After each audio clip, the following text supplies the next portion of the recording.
Ada pemirsa, ketemu lagi dia. Dan ini adalah tips yang keenam. Ya, tips yang keenam dalam tips marketing 2021 oleh IMAX. Bersama saya Faizal Alfa, Faizal spasi Alfa.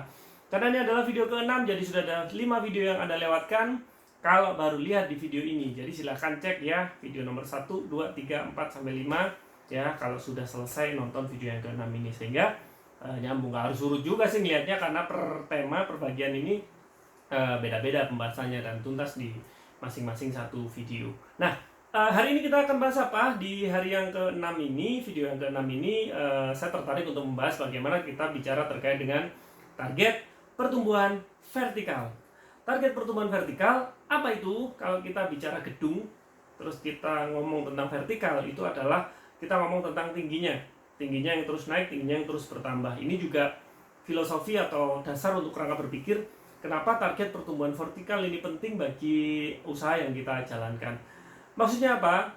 Gampangnya gini, kalau target pertumbuhan vertikal itu omsetnya nambah tanpa nambah outlet, ya.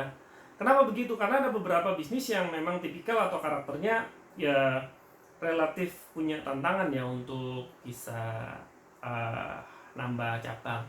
Terutama kalau ini adalah family business, family company yang pendekatannya adalah legend ya. Contoh yang sederhana nih, ada sahabat saya yang dari Medan, ya. Saya kalau ke Medan pasti mampir ke tempatnya beliau di Jalan Abdullah Lubis, Medan. Di sana ada mie ayam jamur Haji Mahmud. Ada generasi keduanya, ada Mas Hendri Siregar. Saya kalau ke sana, wah luar biasa di sana ini ya. Di Jalan Abdullah Lubis itu mie ayam Haji Mahmud ini kalau nggak salah tahun ini tahun ke-32. Jadi di tahun 2021 ini adalah 32 tahun perjalanan dari mie ayam jamur Haji Mahmud.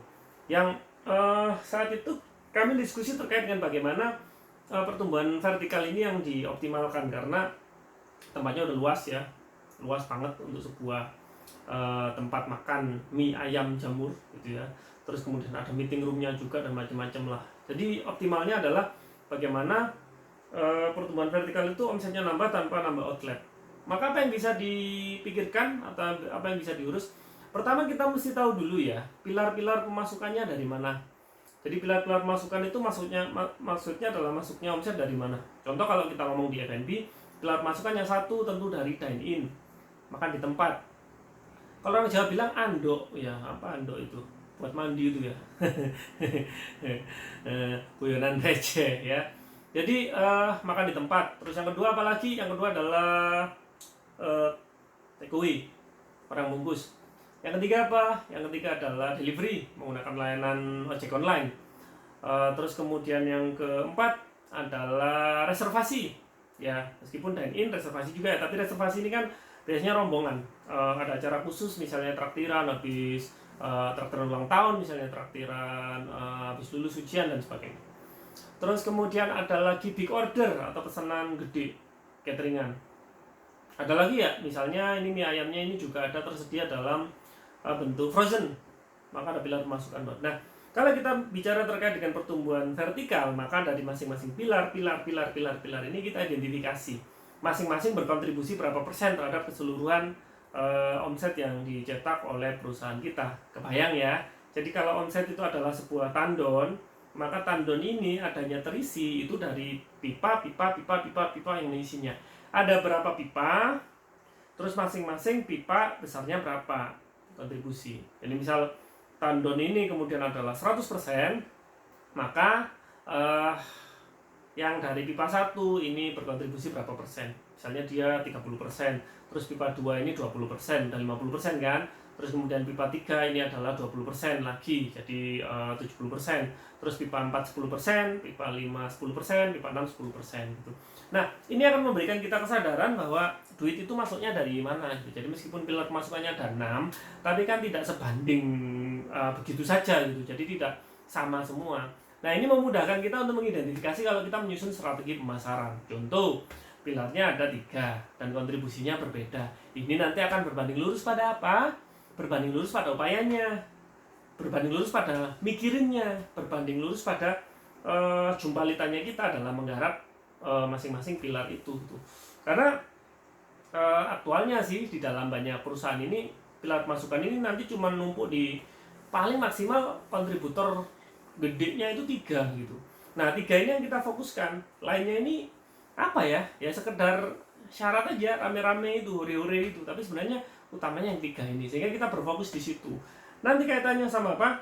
Sama alokasi waktu untuk kita ngurusin masing-masing pilar.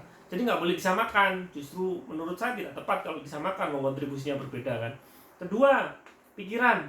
Jadi dosis kita untuk mikirin dari masing-masing pilar masukan ini. Ketiga adalah tenaga yang dicurahkan untuk masing-masing pilar, dan yang keempat adalah biaya, supaya kita sebanding gitu loh antara 4 hal tadi, waktu, pikiran, tenaga, dan biaya yang dicurahkan untuk masing-masing pilar pemasukan. Nah ini lebih celaka lagi kalau pilarnya aja nggak tahu pilarnya apa gitu ya. Jadi kalau cara berpikirnya yang saya sarankan adalah pecah dulu pilarnya ada berapa, masing-masing kontribusinya berapa, sehingga kita bisa punya acuan nanti seberapa serius kita ngurusi masing-masing pilar itu. Karena ini kalau tidak saya ingatkan, owner itu kan banyak maunya, bener ya para owner di seluruh dunia dan di penjuru semesta kan banyak maunya gitu. Ada aja gitu ya idenya, keinginannya, mau bikin produk baru, mau bikin channel baru. Wah sekarang lagi rame marketplace, masuk di marketplace gitu ya. Nah kalau tidak ditata seperti ini kan timnya yang bingung nanti, kasihan gitu ya. Ownernya frustasi, timnya bingung gitu. Kenapa? Karena ternyata kita lebih banyak mengalokasikan waktu, pikiran, tenaga, dan biaya untuk hal yang kontribusinya pada perusahaan kecil banget gitu. Ya frustasi lah akhirnya ya. Malah yang harusnya memberikan kontribusi besar tidak ditangani secara sama. Apalagi di masa pandemi seperti ini, di mana perilaku market kan berubah gitu ya, dengan adanya regulasi, aturan, terus kemudian saya kalau di Malang ya mahasiswanya nggak masuk, terus wisatawan juga dicegat atau dihambat dengan berbagai syarat yang lebih kompleks gitu. Maka arena permainannya jadi berubah, sehingga kita juga perlu mendeteksi ulang gitu ya, pilar-pilar masukannya kita dari mana. Sama lah saya di bidang bisnis marketing konsultan atau konsultan pemasaran ya, pilar-pilar masukannya berubah. Hanya kan kami menghadirkan pilar masukan untuk produk, makanya kami melahirkan ada 2 buku di masa pandemi ini. Yang pertama adalah buku Laperpreneur, marketing kekinian bisnis kuliner, yang sudah terbit di tanggal 10/10/2020. Jadi ada buku yang berikutnya adalah buku yang Kitab Kuning Internet Marketing ya, panduan gaptek cara jadul untuk mendapatkan orderan dari mesin pencari. Itu di tanggal 11/11/2020 gitu ya. Jadi justru di masa pandemi ya, kadang banyak orang bilang wah malah turun, malah berkurang ya.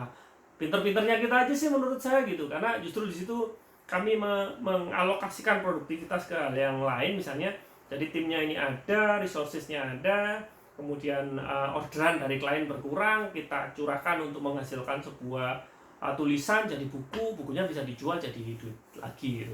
Jadi pilar pemasukannya ada pilar pemasukan yang baru kemudian kami hasilkan, justru di mana ada pilar pemasukan yang lain yang mungkin mengecil, dan bahkan ada beberapa pilar pemasukan, ada unit usaha yang saya tutup juga ya, berarti kan jadi hilang kan, pipanya dilepaskan berarti. Tapi kemudian kita juga melahirkan pipa yang baru, sehingga target kita dari tandemnya ini tetap bisa kita jaga di level yang kita harapkan. Itu yang dimaksud gitu. Karena ya kayak quotes yang biasa saya tulis ya di medsos ya. Jadi pandemi hanya kondisi, resesi hanya situasi, bukan penghalang aliran rezeki. Karena rezeki nggak akan tertukar, rezeki nggak akan nyasar, hanya mungkin ya melalui jalan yang lain. Nah, open possibilities ini, karena rezeki kita sudah jamin loh. Cuman kita mesti buka ini hati sama pikirannya. Ini lewat mana nih pindahnya ini? Duit tetap ada kok, tapi lo jalur mana nih? Jangan ngotot kalau memang sudah kepentok di satu gang atau satu pipa atau satu jalan gitu. Bisa jadi ada jalan yang lain, tinggal kita mau open mind atau tidak untuk buka pemikiran kita ya. Waduh, jadi agak bijak, harusnya pakai peci nih tadi ya untuk sesi yang kali ini ya. Terima kasih untuk rekan-rekan pemirsa udah nonton ya, ini hari ke-6. Jadi masih banyak konten-konten yang bisa kita share ya. Kasih saran juga, misalnya mau ada bahas apa di komen aja ya, silakan ditulis, nanti kita bahas juga kok satu-satu. Lagi semangat ini. Ini termasuk juga bikin pilar masukannya melalui YouTube. Jadi disupport ya. Subscribe boleh, nyalakan notifikasi, like, komen, share yang banyak gitu ya, supaya lebih banyak yang bisa mendapatkan manfaat. Belajar gratis ya, tips marketing 2021 bersama iMax. Saya Faizal Alfa, mohon maaf kalau ada yang kurang berkenan. Semoga menjadikan kemanfaatan. Sehat selalu. Salam pertumbuhan. Wassalamualaikum warahmatullahi wabarakatuh.